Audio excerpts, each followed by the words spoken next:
Assalamualaikum warahmatullahi wabarakatuh. Perkenalkan, saya Fitriani R dari Matematika 2018A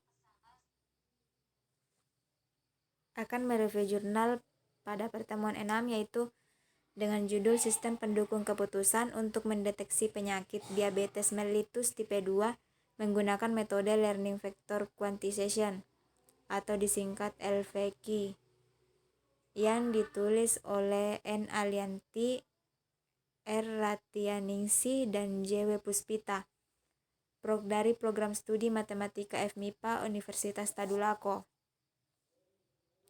Latar belakang dari penelitian tersebut yaitu diabetes adalah penyakit kronis yang terjadi karena pankreas tidak menghasilkan insulin yang cukup, atau ketika tubuh tidak dapat secara efektif menggunakan insulin yang dihasilkan.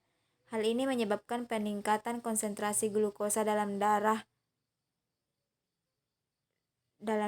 Diabetes mellitus atau DM dibedakan menjadi dua tipe, yaitu insulin dependent diabetes mellitus atau IDDM, dikenal sebagai diabetes mellitus tipe 1, dan non-insulin dependent diabetes mellitus NIDDM, dikenal sebagai diabetes mellitus tipe 2. Penderita diabetes mellitus tipe 1 bergantung pada terapi insulin, sedangkan penderita diabetes mellitus tipe 2 tidak tergantung pada terapi insulin. Secara umum, hampir 80% prevalensi diabetes mellitus adalah diabetes mellitus tipe 2. Ini berarti gaya hidup yang tidak sehat menjadi pemicu utamanya meningkatnya prevalensi DM. Dikutip oleh Departemen Kesehatan pada tahun 2009. Sekitar 89-90% dari penderita diabetes mellitus tipe 2 mempunyai berat badan lebih atau obesitas. Obesitas merupakan faktor risiko utama untuk terjadinya diabetes mellitus. Hubungannya dengan diabetes mellitus tipe 2 sangat kompleks. Ini berarti gaya hidup yang tidak sehat menjadi pemicu utama meningkatnya prevalensi diabetes mellitus. Untuk dapat mengenali apakah seorang menderita penyakit diabetes mellitus tipe 2, dapat dilihat dari gejala maupun dengan pemeriksaan darah. Tentu saja hal ini tidak mudah untuk dilakukan dan memerlukan bantuan dokter atau tenaga kesehatan lainnya untuk dapat mengidentifikasi penyakit ini dengan akurat.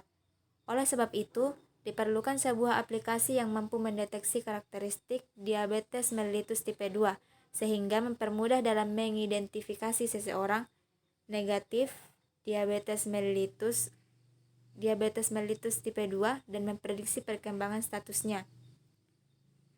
Oleh karena itu, penelitian ini akan dirancang aplikasi yang dapat dipergunakan untuk mendeteksi diabetes mellitus tipe 2 dan dapat memprediksi perkembangan statusnya dengan menggunakan metode Learning Factor Quantization atau disingkat LVQ. Algoritma ini dikenal dengan kemampuannya dalam klasifikasi yang mempunyai tingkat akurasi tinggi dan kecepatan dalam hal proses pembelajaran. Adapun rumusan masalah dari jurnal tersebut adalah bagaimana cara mendeteksi penyakit diabetes mellitus atau non-diabetes mellitus tipe 2 menggunakan metode Learning Factor Quantization. Kedua, bagaimana cara memprediksi prognosis diabetes mellitus tipe 2 menjadi sindrom metabolik atau non-sindrom metabolik, atau pasien masih dalam kategori diabetes mellitus tipe 2. Adapun tujuan penelitiannya yaitu penelitian ini bertujuan untuk mendeteksi diabetes mellitus dan dapat memprediksi perkembangan statusnya atau biasa disebut sindrom metabolik dengan menggunakan metode Learning Factor Quantization. Nah, manfaat penelitian dari jurnal ini adalah menambah wawasan mengenai diabetes mellitus tipe 2, penyebab, gejala, dan dampak buruknya. Menambah pengetahuan tentang pemodelan matematika khususnya pada metode Learning Factor Quantization atau disingkat LVQ, dan mengetahui bahwa matematika juga berperan dalam bidang kesehatan. Tinjauan pustaka. Nah, di tinjauan pustaka itu ada peneliti terdahulu.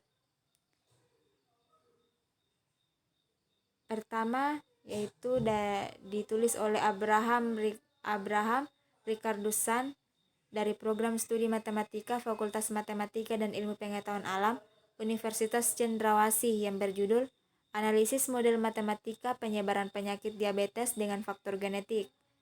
Nah, dalam penelitiannya ini penulis menggunakan model matematika SEI yang dikelompokkan populasi manusia menjadi 3 kelas, yaitu susceptible, exposed, dan infected.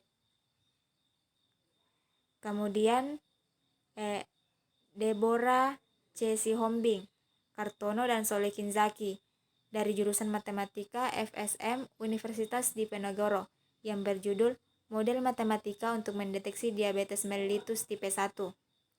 Nah, dalam penelitiannya penulis ini menggunakan model matematika persamaan diferensial dengan mengambil bentuk linearisasi nonlinear sistematis. Linearisasi dilakukan oleh pendekatan seri Taylor. Kemudian landasan teori. Learning Vector Quantization atau LVQ adalah sebuah metode klasifikasi di mana setiap unit output mempresentasikan sebuah kelas. LVQ digunakan untuk mengelompokkan di mana jumlah kelompok sudah ditentukan arsitekturnya atau target kelas sudah ditentukan. LVQ salah satu jaringan syarat tiruan yang merupakan algoritma pembelajaran kompetitif terawasi versi dari algoritma Cohen Self-Organizing Map atau SOM. Tujuan dari algoritma ini adalah untuk mendekati distribusi kelas vektor untuk meminimalkan kesalahan dalam pengklasifikasian. Kedua, diabetes tipe 2 adalah kondisi di mana kadar gula dalam darah melebihi nilai normal. Tingginya kadar gula darah disebabkan tubuh tidak menggunakan hormon insulin secara normal. Hormon insulin itu sendiri adalah hormon yang membantu gula atau glukosa masuk ke dalam sel tubuh untuk diubah menjadi energi. Kemudian yang ketiga yaitu metabolic syndrome atau sindrom metabolik. Adalah sekelompok gangguan kesehatan yang terjadi secara bersamaan. Gangguan itu meliputi peningkatan tekanan darah tinggi, penumpukan lemak di perut, serta kenaikan kadar gula darah, kolesterol, dan trigliserida.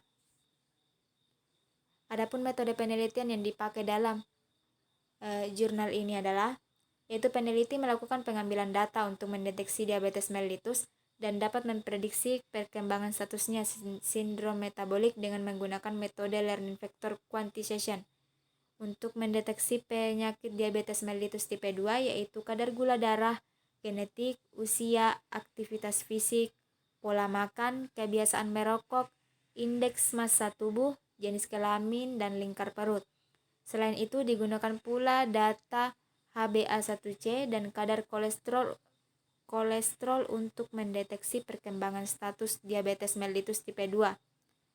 Proses klasifikasi terbagi atas 2 tahapan yaitu tahap 1 untuk menentukan diabetes mellitus tipe 2 atau non-diabetes mellitus dan tahap 2 untuk memprediksi prognosis diabetes mellitus tipe 2 menjadi sindrom metabolik atau non-sindrom metabolik.